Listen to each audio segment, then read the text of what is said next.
जब केंद्र सरकार ने ये कंपनियां बंद कर दी तो लोग उन एडवाइजर्स को और एजेंट्स को पकड़ रहे हैं कि हम तो तुमको जानते हैं, तुमको पैसा दिया, तुम लाओ। और ऐसे लोग लोक लाज से, परिवार से टूट गए, समाज से टूट गए, गांव से टूट गए और दर बदर की ठोकरें खा रहे हैं।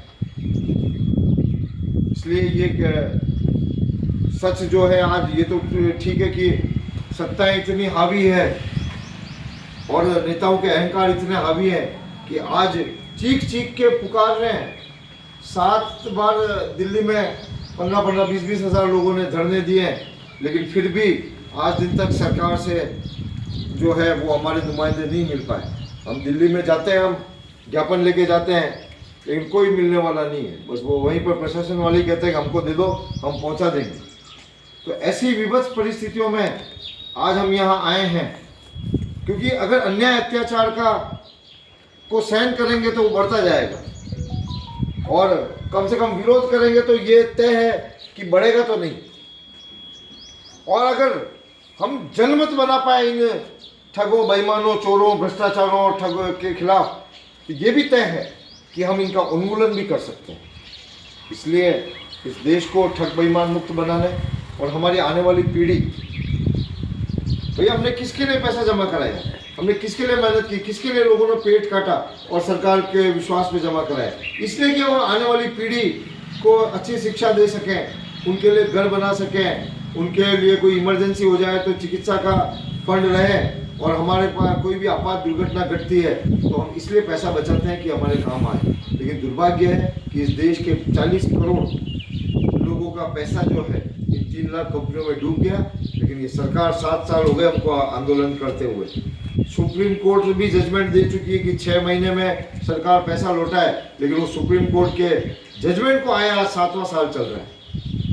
तो सुप्रीम कोर्ट के जो है फैसले की भी कोई कदर नहीं है। इस पार्लियामेंट ने खुद कानून बनाया बर्ड्स एक्ट 2019 और वो कहता है कि 180 दिन में इन लोगों को पैसा लौटाया जाए। तो जब सुप्रीम कोर्ट के फैसले की नहीं चल रही है, आदेश की नहीं चल रही है, पार्लियामेंट द्वारा जो कानून बनाया वही सरकार अपने कानून की पालना नहीं करवा सक रही है, तो हम सब के सामने एक बहुत बड़ा प्रश्न चिन्ह लगता है कि राजतंत्र में राजा दोषी, लोकतंत्र में कौन।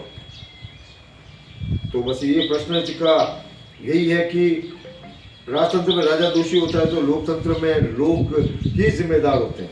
इसलिए ओ मतदाता, भारत भाग्य विधाता, हम सब इस भारत के भाग्य विधाता हैं। संविधान ने हमको जिम्मेदारी दी है, जवाबदारी दी है और हम अपने कर्तव्यों को निभाएं जागरूकता से इस देश की व्यवस्थाओं पे। भाई वोटर कौन होता है? वोटर मतलब जजमेंट देने वाला है कि सरकार ने, हमने जिसको वोट दिया, जिसने सरकार बनी, उस सरकार ने सही काम किया या गलत काम किया, उसको केवल एकमात्र कोई व्यवस्था है इस देश से हटाने की, तो वो मतदाता ही है। सुप्रीम कोर्ट भी सरकार, चुनी हुई सरकार को नहीं हटा सकता। इसलिए हम आपको इस उम्मीद के साथ, इस अपेक्षा के साथ आज आपके समक्ष उपस्थित हुए हैं कि हम अपने कर्तव्य निभाएं, अपनी जागरूकता निभाएं और हम इस देश के जागरूक नागरिक हैं, जिम्मेदार नागरिक हैं।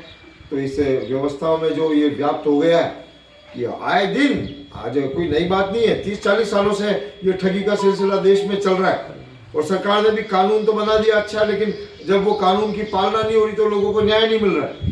इसलिए अगर हमको न्याय अधिकार नहीं मिल पा रहे तो ये एक सामूहिक विषय है।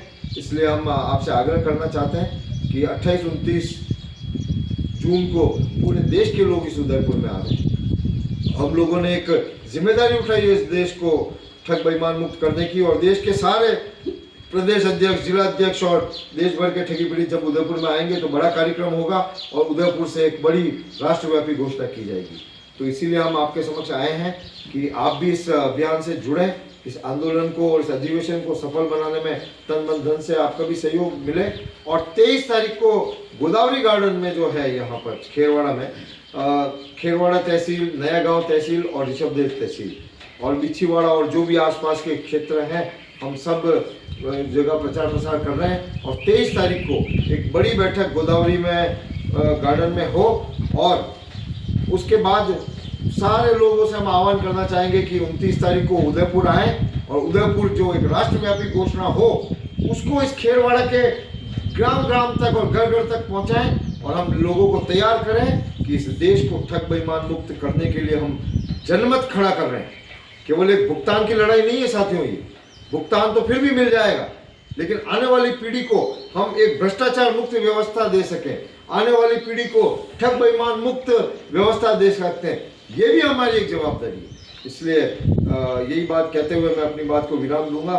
और जो हमारे राष्ट्रीय प्रवक्ता मनोज जी राजपुरोहित भी हमारे साथ हैं, मैं आपसे भी आग्रह करूंगा कि आप भी प्रेरित करें सबको, और हम सब लोग मिलके किस प्रकार से इन व्यवस्थाओं को ठग बेईमान मुक्त कर सकें। ये हमने नहीं किया तो साथियों कोई नहीं करेगा। हमने, हमारी जिम्मेदारी होती है, हमारा कर्तव्य होता है वोट देना। हम देते आए हैं, दे रहे हैं, सैकड़ों बार वोट दिए होंगे, 50 बार वोट दिए होंगे, तो आज क्यों ये वोट लेने वाले अपनी जिम्मेदारी से विमुख हो गए, ये हमारे लिए सोचने का प्रश्न है।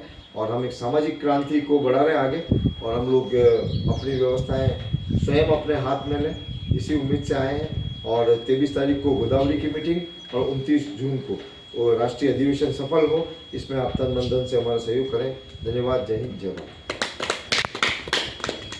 भरत जी ने वकील साहब ने कहा कि हम सब जागेंगे तो दुनिया जागेगी, निवेशक करता जाग जाएगा। अब एजेंट जो आप ये करते हैं, एजेंट ने आपसे निवेश किया है, परंतु उनको भी उनसे भी निवेदन है कि अपने निवेशकों को साथ ला करके कानून भरवावें, और उनको ये सरकार को पता लगे कि इतना पैसा इनसे मांग रहे हैं, और हम नहीं जागेंगे तो सरकार जागने वाली नहीं है। और उच्चतम न्यायालय के सभी कंपनी सोसाइटियों के आदेश हो चुके हैं। सिर्फ 13 कंपनी ऐसी हैं जिनका घाटा चल रहा है, वरना शेष कंपनियों के पास बैलेंस है, इतना बैलेंस है, सारी रिपोर्टिंग तैयार है, परंतु वो भी गवर्नमेंट प्रॉपर्टी इतनी है वो कर सकती है। तो इसी के बीच में मैं आदरणीय हमारे राष्ट्रीय प्रवक्ता महोदय मनोज जी राजपुरोहित से निवेदन करूँगा कि आप अपनी आत्मा और उनकी आत्मा के साथ मिलकर के एक ऐसी जागृति ला दें जिससे इस भारत का एक नव निर्माण हो सके।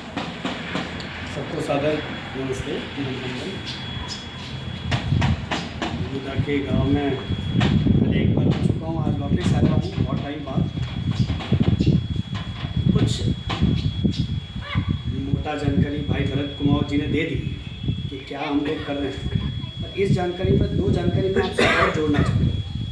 जैसे झाला साहब ने बात बताई कि 3 लाख कंपनियों में से सिर्फ 13 कंपनियां लॉस में हैं, बाकी सारी कंपनियों के पास इतना धनराशि जमा है कि उन जमा धनराशि को अगर सरकार जो एक 2019 का कानून बनाया गया है उसके अंतर्गत अगर उनके दरवाजे खोल दिए जाए, या उनकी प्रॉपर्टी को नीलाम कर दी जाए, या उनके जो जमा धन बैंक सीज किए हुए हैं उनको वापस लोगों में भुगतान के लिए शुरू कर दी जाए, तो लगभग देश के 80% से ज़्यादा लोगों को भुगतान मिल सकता है। अब लड़ाई क्या कर रहे हैं? जब मैं इस आंदोलन से जुड़ा था तो मैंने देखा कि सिर्फ आंदोलन यूँ लग रहा है कि हम सिर्फ एक मांग कर रहे हैं और सरकार मांग पूरा नहीं कर रही है। जब मैं इस आंदोलन से जुड़ा था, पर आंदोलन से जुड़ने के बाद में पता लगा कि नहीं, ये खाली मांग नहीं है। इस पर तो 2019 में सुप्रीम कोर्ट और संसद में सारे संसद जने बैठ के इस पर सर्वसम्मति से कानून बनाया कि जितनी भी कंपनियां हैं उनकी प्रॉपर्टी बेचो, जितनी भी कंपनियां हैं उनके जो सीज खाते में पैसा पड़ा है उनको बेचो, और बेच के आम जनता को पैसा दो। तो जब मैंने ये कानून हाथ में पढ़ा तो मैं तो आश्चर्यचकित हो गया। ये तो कानून बन गया, सरकार के लिए पैसा दो, सुप्रीम कोर्ट के लिए पैसा दो, पैसा क्यों नहीं दे? तो मन में मेरे पीड़ा जागी। मैंने कहा कोई ना कोई तो बात हुई। तो जब मैं इस संगठन को आंदोलन करते हुए देखा तो मैं उस किताब को पढ़ने लग गया जो कानून में लिखा हुआ है। उसमें लिखा हुआ है कि 180 दिन में भुगतान हो जाना चाहिए। उसी के साथ में ये भी पता लगा कि वो जो कंपनियां सारी बंद हुई है उनके पास में बेइंतहा प्रॉपर्टियां पड़ी हुई है। किसी के पास 142 करोड़ की, किसी के पास 200 करोड़ की। नोएडा के एक एयरपोर्ट के पास में वहाँ 3000 करोड़ की प्रॉपर्टी पड़ी हुई है।